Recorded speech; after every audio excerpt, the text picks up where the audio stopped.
Saya berharap kita punya pemimpin yang betul-betul takut sama Tuhan, bukan cuma ngomong dalam konsep. Coba kita perhatikan sekarang, selama 3 tahun ini, ketika rakyat Indonesia ketakutan, tidak ada pemimpin yang bilang, jangan takut karena Tuhan kita berkuasa. Allah kita berakbar. Hilang semua dia punya begal, di mana nyalinya? Tak ada satupun yang muncul. Semua nakut-nakutin rakyatnya, padahal ini semua adalah kebohongan. Mari kita buktikan, khususnya untuk menyelesaikan hutang negara sebelum beliau menjadi presiden. Ketika beliau menjadi presiden, dilantik, langsung selesaikan hutang negara hanya dalam 1 hari. Saya punya formulanya. Jangan tanya dari konsep ekonomi atau apa yang disekolahi di fakultas, karena mereka tidak akan pernah mengajarkan kepada kita bagaimana menyelesaikan hutang, tapi mereka diajarkan bagaimana membuat rakyat selalu berhutang. Dan banyak orang yang dikirim ke luar negeri mendapatkan scholarship, beasiswa yang dibayar oleh UNESCO, itu program United Nations. Dan pulang-pulang, bahasa Inggris, nggak bangga dengan bahasa Indonesia. Padahal saya ingin bahasa Indonesia menjadi bahasa internasional, karena kita adalah bangsa nomor 4 terbesar di dunia. Saya berharap kita punya pemimpin yang betul-betul takut sama Tuhan, bukan cuma ngomong dalam konsep. Coba kita perhatikan sekarang, selama 3 tahun ini, ketika rakyat Indonesia ketakutan, tidak ada pemimpin yang bilang, jangan takut karena Tuhan kita berkuasa. Allah kita berakbar. Hilang semua dia punya begal, di mana nyalinya? Tak ada satupun yang muncul. Semua nakut-nakutin rakyatnya, padahal ini semua adalah kebohongan. Mari kita buktikan. Saya bukan sok-sokan bicara, Pak, karena kebohongan nyata-nyata di depan mata. Televisi semua dikuasai, mainstream dikuasai oleh mereka, dan itu dibayar sebelum dimainkan lewat apa? Sosialisasi. Sosialisasi itu adalah propaganda. Supaya apa? Tertanam di alam bawah sadar, psikologi intelijen, bahwa nanti akan terjadi begini-begini. Sebenarnya, mereka yang bicara itu, mereka bagian daripada panitia. Karena ini adalah konsep event organizer, konsep industri. Makanya ada seksi apa tuh? Dokumentasi, seksi publikasi, seksi transportasi, seksi konsumsi, seksi. Kalau nggak ada duitnya, nggak ada yang kerja. Mana ada manusia mengejar manusia? Tapi saya maklum, kenapa ini terjadi? Karena konsep homo hominis lupus, Thomas Hobbes, filsuf Inggris. Inilah konsep kenapa kita jadi worker. Manusia menjadi serigala bagi manusia yang lain. Apalagi dengan undang-undang kesehatan yang muncul yang baru.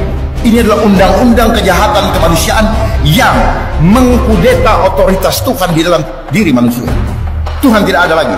Karena memang konsep dia adalah konsep Dajjal yang ingin menarik kita no left behind. Makanya mereka bikin omnibus law, no left behind. Vacuum cleaner, semua diangkat, nggak boleh ingat Tuhan. Makanya bisnis juga dari bahasa Inggris itu busy, being under Satan yoke. Kita selalu dibuat sibuk, tetapi jangan pernah kau punya waktu untuk cari Tuhan. Kelompok pelangi itu sudah diprogram sejak TK. Sadar tidak? Gurunya semua perempuan. Sehingga yang laki menjadi kelaki-lakian, yang wanita melihat gurunya adalah sosok yang tangguh. Dia pulang ke rumah, bapaknya masih cari duit, dia nggak ketemu bapaknya. Dia lihat ibunya selalu menjadi sosok pelindung bagi dia, sehingga yang wanita menjadi kelaki-lakian. Ini adalah permainan psikologi, Pak. Permainan alam bawah sadar. Muncullah namanya emansipasi wanita lewat hak asasi manusia. Udang di balik batunya adalah anak dijauhkan dari ibunya. Sadar atau tidak, lewat kesulitan ekonomi, kesulitan apa, sehingga ini menjadi naskah akademik, menjadi alasan pembenar. Termasuk membuat undang-undang selalu menggunakan naskah akademik, betul? Untuk pembenaran tentang udang di balik batu. Semua program-program yang ada selalu berbicara yang muluk-muluk, tapi maksud di balik itu justru kebalikan daripada kemulukan itu. Mau mengentaskan kemiskinan, tapi tujuannya adalah membuat semakin miskin. Apa yang terjadi di antara kita selama ini adalah pengkondisian lewat protokol. Protokol itu maknanya apa? Rekayasa. Karakter, keadaan, ekonomi dan semua itu terkondisi. Ini yang disebut by design. Makanya banyak orang kebingungan. Kita hanya selalu lihat dampaknya. Kayak pemadam kebakaran, kok bisa begini, kok dia begitu, kok gitu. Akar masalahnya dong cari. Jadi akar masalah saat ini adalah ketika Undang-Undang Dasar 45 di amandemen tahun 2022 itu menjadi pintu masuk lahirnya perundang-undangan yang menguntungkan global, tetapi terus dilaksanakan. Kenapa? Karena mereka tahu kelemahan kita adalah apa? Ketamakan. Mereka memberikan dana yang begitu besar untuk bangsa ini, untuk memuluskan dia punya agenda. Dan program-program, Bapak perhatikan, setiap pergantian presiden selalu terjadi perubahan nomenklatur kementerian. Sadar tidak? Berubah-ubah, dimulai dari Kominfo. Merubah ini, tujuannya apa? Mereka mau mendesain, memanipulasi ruang media sosial. Mereka yang mengontrol. Makanya hilangnya post-truth, hilangnya kebenaran. Semua harus berdasarkan kebenaran tunggal. Yang benar akan dibilang hoax. Tapi kalau sesuai dengan agenda mereka, itulah kebenaran. Makanya adanya seperti Kominfo, Kemenpan RB, ya. Saya beritahu aja. Adanya badan-badan yang banyak begitu. Adanya komisi itu agenda mereka. Itu apa? Sambil menyelam minum air, sambil membuat program menjadi kantong-kantong hutang baru bagi bangsa kita. Sebenarnya kita nggak perlu, tinggal memaksimalkan lembaga struktural, bukan memperbanyak lembaga non struktural yang akan semakin banyak. Apalagi dengan keluarnya lagi sekarang Omnibus Law, ada komisi lagi, ada konsili dan sebagainya.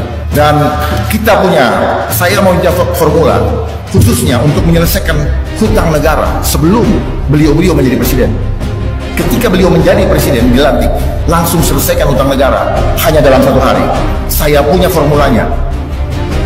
Jangan tanya dari konsep ekonomi atau apa yang disekolahi di fakultas, karena mereka tidak akan pernah mengajarkan kepada kita bagaimana menyelesaikan hutang. Tapi mereka diajarkan bagaimana membuat rakyat selalu berhutang. Dan dalam waktu dekat akan saya umumkan, dan saya minta bapak-bapak juga mengawal bagaimana sebenarnya kita punya harta yang begitu besar untuk menyelesaikan hutang ini. Tapi dana-dana tersebut bukan itu untuk pembangunan, untuk kesejahteraan rakyat. Tetapi yang akan kita lakukan untuk menyelesaikan hutang adalah kita bermain dengan konsep yang sangat bisa kita lakukan.